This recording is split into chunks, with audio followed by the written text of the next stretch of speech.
Two black cricketers are up in arms over the way they've been treated in the Western Cape. Segun Chika and Zakhele Cwabe have to brave the Cape winter nights, living in a changing room at Boland Park in Paarl.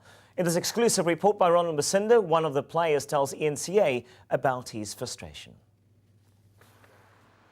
It's a makeshift shelter that's become home for two black African cricketers in the Boland.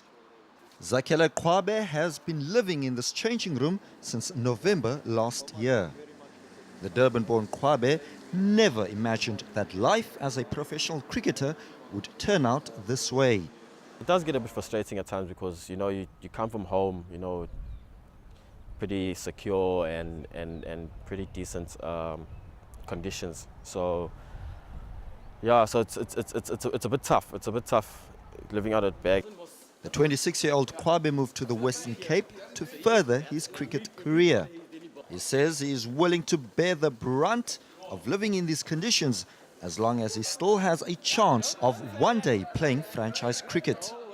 I'm a boy from a township, so I kind of know how to live off hardship and hard times. CEO of Boland Cricket, Omar Henry, says he's aware of the living conditions of these cricketers. He admits it's unacceptable, but says his organization has budget constraints.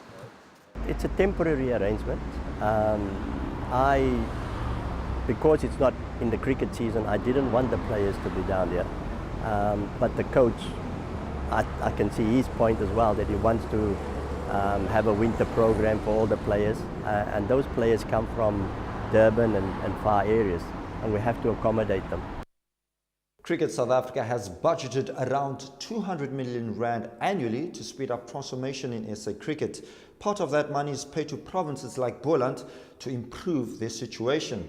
Could it be that some of these provinces are not budgeting properly to address some of the challenges, or is Cricket South Africa simply not doing enough to assist these provinces financially?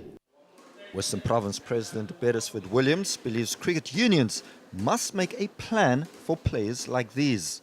I think we're under pressure, but it's a good pressure. I think if we want to sustain the game and ensure that the game is alive, and in fact we leave a legacy, it's important that we tap the majority of youngsters that are black African. Boland cricket bosses are taking full responsibility for the unacceptable situation. They are planning to raise funding to assist these players in getting decent accommodation. Ronald Masinda, Cape Town.